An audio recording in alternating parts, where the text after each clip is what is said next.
Hello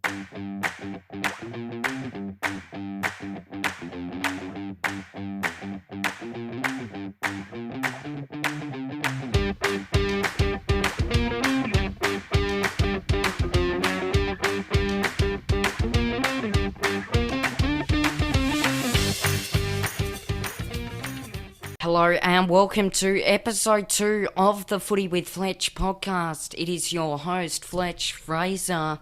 Today's special guest on the Footy with Fletch podcast, it is the Carlton senior coach, David Teague. Let's go through David's playing career and coaching career stats. David Teague was drafted by the North Melbourne Football Club as a rookie in the 2000 AFL draft. He played 33 senior games with the Kangaroos between 2001 and 2003. He was traded to the Carlton Football Club at the end of the 2003 AFL season. Teague had a fantastic 2004 season at the Blues, capping it off by winning the John Nichols Best and Fairest. He played 50 games with the Blues between 2004 and 2006. He finished his AFL playing career in 2006 with a total of 83 games. In October 2007, it was announced that David would continue with the Carlton Football Club as a development coach. He would also be a playing coach at the Northern Bullets, which was the Carlton VFL side. Teague retired from being a player at the Bullets, however he retained his coaching role and was able to coach the Bullets to their first grand final in 2009 where they finished runners-up to North Ballarat. In 2010, Teague coached the Bullets to another grand final, however they unfortunately lost. In 2011, Teague was appointed as an assistant coach for the West Coast Eagles.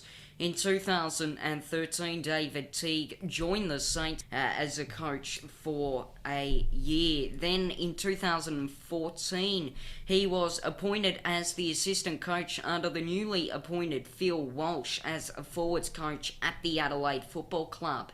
In 2017, David Teague returned to the Blues as their forwards coach. Now in 2019, David Teague was announced as the interim coach of the Carlton Football Club following the sacking of Brendan Bolden. He was then appointed the Blues senior coach on a 3-year deal in August last year. This is the Footy with Fletch podcast, episode 2. David Teague, let's take it away. G'day Fletch, how you going? Good, thanks. How are you? No, I'm very, very well. That's good. So I was wondering, what was it like growing up and playing football in the small country town of Katandra? I loved it. It was all I knew, but from a little kid, my dad played there, so I was going from when I was born, and the football and netball are together, so the whole community comes together. It's only a small town. There's not even a pub, so the local footy became your watering hole where the families of the area would come together. So I loved it. It probably influenced me a lot on how important team and community are to me, and the way I coach. So the team element of the game is probably one of the areas that I love most. Yeah, that's really important. Do you still visit Katandra? When I can. I don't get up there anywhere near as much as I would like. My family used to live there up until probably 5 or 6 years ago. So I probably get up towards Shepparton a bit to visit mum and dad, but I don't make it out to Katandra a lot. I think I only made it to Katandra twice last year, but hopefully over the journey I can continue to get back there. I love the local footy there, and if there's ever a sad day where I can get up and watch the local footy, it's something I really enjoy. That's really important. So when you were a kid, David, did you always want to be an AFL footballer? Absolutely. That was my goal.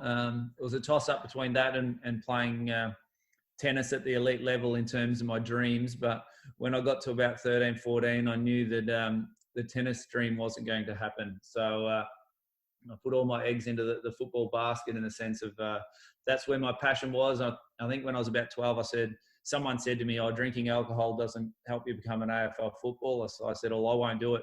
I won't have a drink till I'm 18." And in a small country town, everyone sort of laughed at me a bit, but I didn't have my first beer until I was 18. So I was pretty proud of that effort. But that was definitely my passion.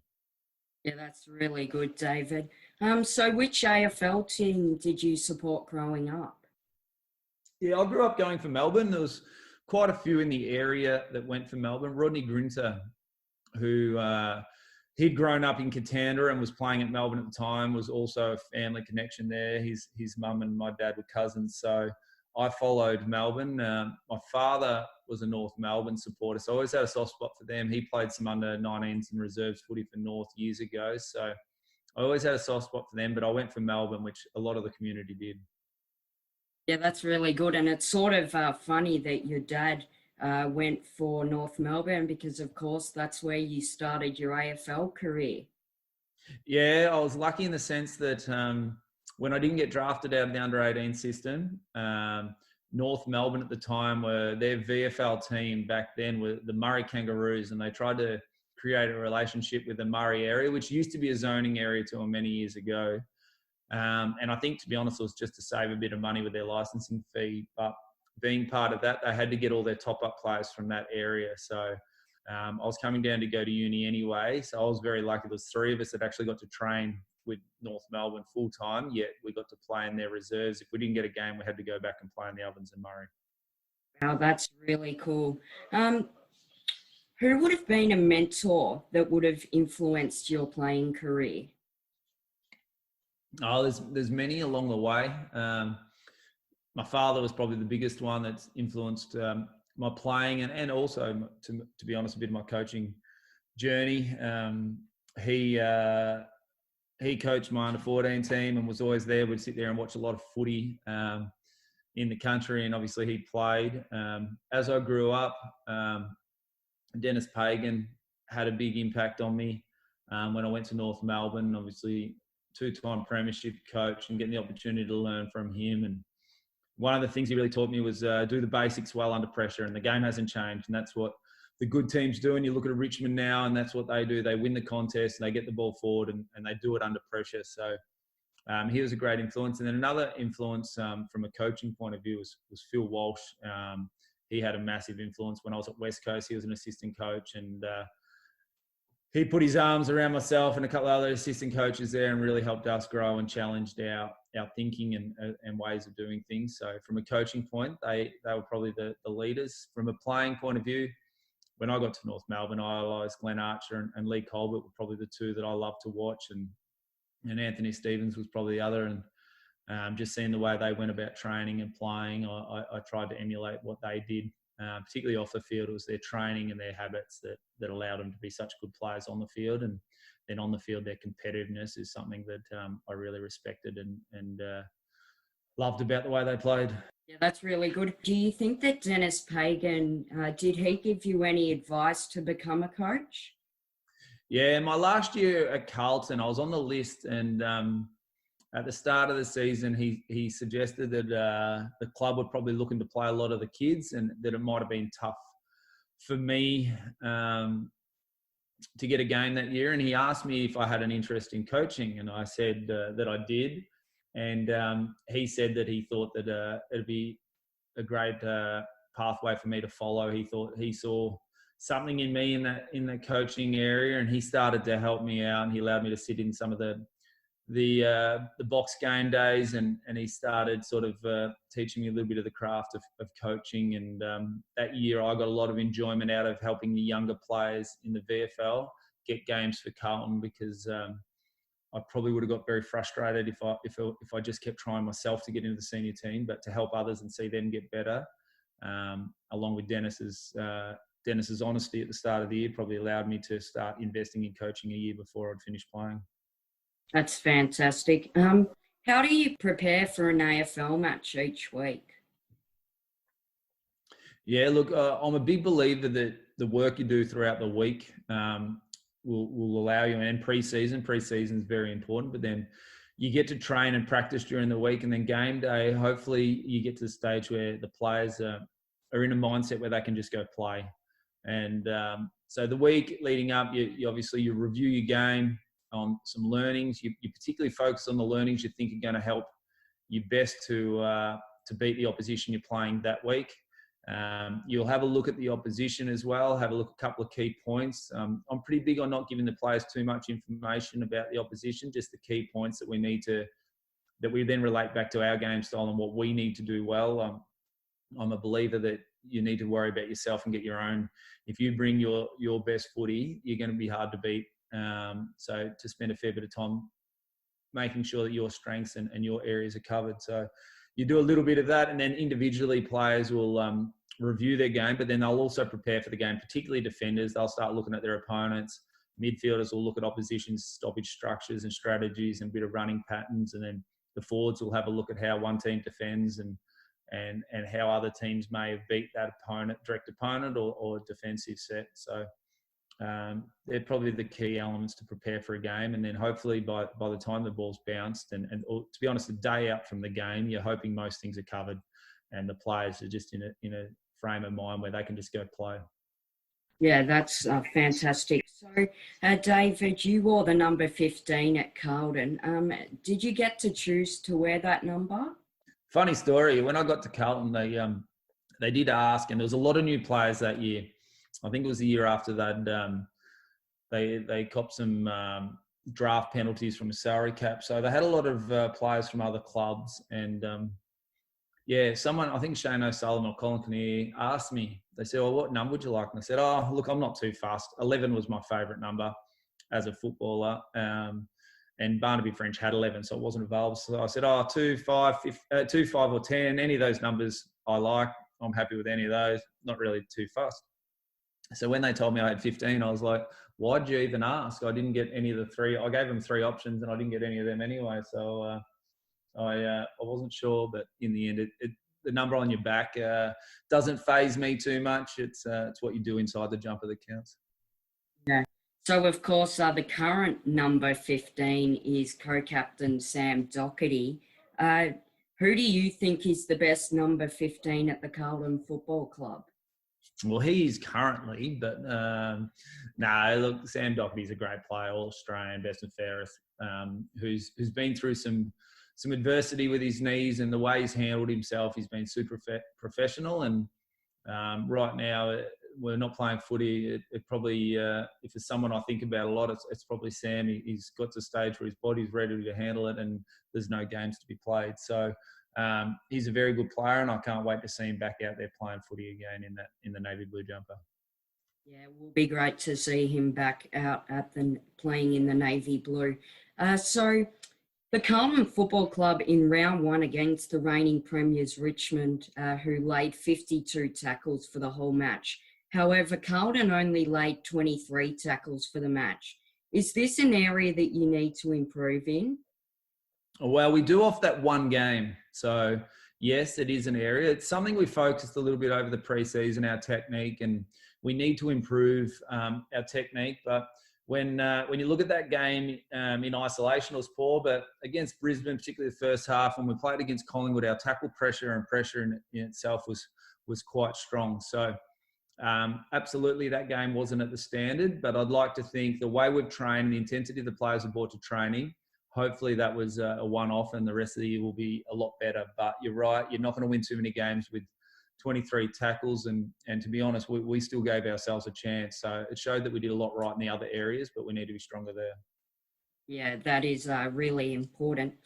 So if there was one former Carlton player that you could bring back onto the list of the Carlton Football Club, who would it be and why?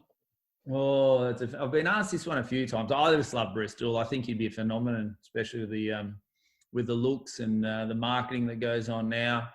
Look, in our list, John Nichols would be outstanding, a tough leader and plays in the ruck. Obviously, a champion of the game. Someone like that would be really good for us. But then you could add another midfielder, a Greg Williams, or someone from an inside mid that would. Is probably the area that we need to continue to grow. We've got some good talent there. We just need them to continue to get better. Yeah, they are all really great players and champions of the Carlton Football Club. What would be your favourite win as the Carlton senior coach? Yeah, it's a toss up. Everyone goes, it's got to be Brisbane, your first one where we came from behind. And that one was pretty cool. I loved it. I can remember looking up at one stage and I didn't realise, I thought we were playing well. And then I looked at the scoreboard and I saw we were 6 goals down, sort of halfway through the second quarter. And I thought, gee, if I'm thinking that, I need to calm the other coaches down. I said, we just need the next 2 goals and we're back in this, which we got. And at halftime, I was pretty confident the way we were playing that we're still a chance. The other game is Fremantle. We went over there. We knew we weren't going to have Cripps and Harry Mackay. Charlie Curnow went down within the first quarter. It got a bit, we were down again. It was a bit wet, and the way the guys toughed it out and they fought, and it probably showed to the players, and it showed to Cripper that they could win without him, and he didn't have to carry the load. But it also showed the rest of the team that they're very capable. If we all play our roles and get our job done, that we're a very capable team. So to come back over there without Cripper and Harry and Charlie, I thought was a great effort. Yeah, it was a great goal there for Mark Murphy. What do you think is the best part of your job as the senior coach at Carlton? Oh, it's the people. It's getting to work with really highly motivated people that want to get better and become the best that they can be. And look, I love the game. I love the strategy side of it. I love the teaching and education side of it. But without the people and interaction, I think that's the bit that's the best. And when you see someone, one of the most rewarding things as a coach is probably too as an individual. It's when you see someone work hard on it and then they go out there and they do it under immense pressure and they execute a certain skill or a certain pattern, and you can see the learning. And then the other one that you love is when you see a group of people come together and they play for each other and they care about each other, and to see them win and the look in their eye and that 5 minutes straight after a game when they've worked really hard and they've won and they know they've done it together, to know that you've played a role in that is a pretty powerful feeling to have. Yeah, it would be really cool to experience that. How have you been managing your players' well-being at their time away from the club due to the current circumstances? Yeah, look, that's been our priorities, is their well-being, and everyone's different, so you've got to treat them differently. So for some, you've got to contact a bit more. For others, they don't want too much contact. The one good thing is that we're a pretty motivated and driven group. I think they're training really hard, and from what I'm hearing and seeing, the training side hasn't been an issue for us. I think they're working hard. The challenge has been, you want, as a coach, you want to keep educating and keep teaching, but they've probably only got so much motivation at the moment. So we're trying to manage that. So hopefully physically that they come back and skills work. We'll put a skills program in. We're really hoping they nailed that. And then from a football education side of things, we'll pick that up closer to when we know we're playing. But we have meetings, we have Zoom meetings, we have smaller groups, we have line groups, we have whole team meetings. We're still getting them to make a few videos, have a bit of fun. We still want to enjoy our footy. And so there's a few different ways. And then a lot of our players, they're actually getting together in pairs and training when they can. So that's a good sign when you see them wanting to work with other teammates to get better. That's something that as a coach, gives you confidence that they're a good group and they like to help each other out. Yeah, that's really good because players' well-being during these difficult times is very important. So the Carlton Football Club have had slow starts in recent history. How do you plan to improve this area of your team's game? Yeah, look, it's a great point. And if there was a magic button to press, I'd be pressing it. But look, we've got to understand the why. And what I've loved about this group is when they do get challenged and they get behind, they find a way to get back into the game and play. So from a talent point of view and a system point of view, I think our players believe that they can do it. What we need to do is get a mindset that we're going out there ready to go from the first bounce, and probably not wait to see what's happening, is to start making it happen and taking control. So it is definitely something that we've discussed a little bit. The way they've trained, if they keep training to the standard they've trained at and keep bringing the intensity from the start of training, I think that pattern will disappear very quickly. But it's probably more of a mindset thing that we need to get right at the moment. Yeah, okay, thank you. So how do you balance the demand of being an AFL coach with, of course, being a father? Yeah, look, that's probably one of the bigger challenges. It's actually been a lot harder at the moment because you're doing a lot of work from home, where in the past, it's when you're not there, you're working, but when you come home and you walk through that door, my kids don't see me as a coach. They just see me as dad, and I love that feeling. And I'm very lucky in that sense that they're really young. So I love spending time with them. I actually don't get my computer up until this period, but in the normal season, I don't get my computer out until they go to bed a lot of the time. So I'm happy to stay up later, but while they're there, I really like to be really present and be involved with them. So it is a challenge. I'm very lucky. I've got an extremely supportive wife, which helps as well. But the bigger challenge is right now because everything's over Zoom or it's on your phone, and then you're trying to then homeschool and communicate, yet you're on your computer all day, makes it a lot more challenging than normal. Yeah, that is really true. So you are a PE teacher qualified. Are you sort of helpful with being a teacher to your kids, or not really, because your main focus is on the senior coach of Carlen? No, I try. Finding the time to get with them. We've still got a lot of meetings at the moment, so I'm lucky that I'm still on the small crew of staff that are still working, and we've got a lot of meetings. One with you talk about the welfare and checking in on the players, but then also planning for going forward. So when I can, I actually enjoy trying to help out my son. I do find though when you're coaching, when you're teaching your own child, they probably don't listen quite as much as they would if it was a teacher speaking to them. But no, I do enjoy it, but I do get a little frustrated at times when he's very keen just to get the job done, bang done. There's not a lot of effort put into it, especially when it comes to writing. But some of the other things he gets into a bit more. Yeah, that's really good. Can you provide us an update on the Carlton Football Club's injured players and how they're tracking? Yeah, look, we're going pretty well at the moment. Obviously, Charlie looks like he'll be out for the season, which look, we understand he's a very, very good player and a super talent, and we just want to get him right. So we'll take our time with that one. Matthew Cruiser had an injury. He hurt his foot round one. So I think they're saying that'll take sort of 4 months to heal. So I don't know what sort of time frame that's 4 months to play again, or it's 4 months to just get back going. But other than that, when we come out of when we come back out to playing, we should have most of the rest of the squad available. From round one, I think Caleb Marchbank, Harry Mackay and Eddie Betts weren't available. They should all be back up and going and available for the next game. But after this period, and then we do a bit of training, we'll have to reassess where we're at then before the next game. Yeah, it will be really good to see Charlie Curnow out on the field, hopefully in 2020 or either 2021. So can you provide us some insight into the 2020 Carlton leadership group and what aspect of leadership each of the players have brought to their position? Yeah, look, it's a great question, and I know there's a lot of talk often around leaderships groups, and that's exactly your question posed well. Is they've each got their strengths. The really good story is probably Liam Jones, who originally was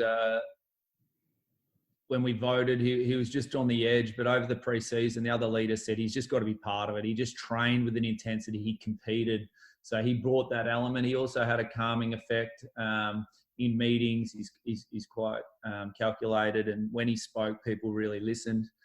You've got a Doherty who's a student of the game, understands the game, spent 2 years virtually playing as a coach. Cripper, who loves the analytics of the game in the sense of what opposition do and how do we beat them. Leads from the front end, putting his head over the ball.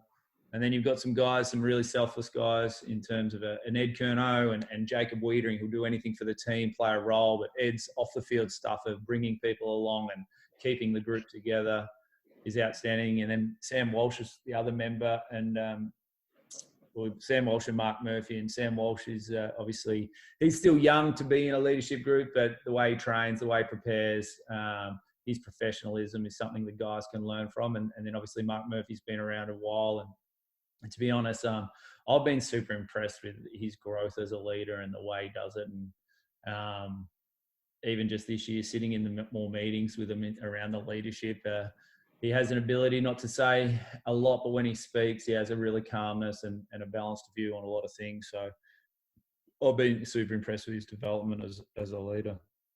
That's really good. So what are you impressed by from the new recruits based on their pre-season training and their pre-season matches and round one, in particularly Jack Martin and Jack Nunes? Yeah, well, both have trained really well, so it was no surprise that they went out and played. Jack Martin's hardness, I knew he tackled, I just didn't know how tough he was until you watch him at training. And I'm a big believer that you play the way you train. You don't step up to the game. You actually go back to your training levels. And he's trained really well. He's hard. He's tough. He likes physical contact, and he's super smart. His body positioning. He protects his teammates. Jack Nunes has obviously he's played a lot of footy. He plays wings of tricky position, and he plays it quite well. His kicking has been something we've really enjoyed at training. He's runs with the ball, and he's been using the ball really well.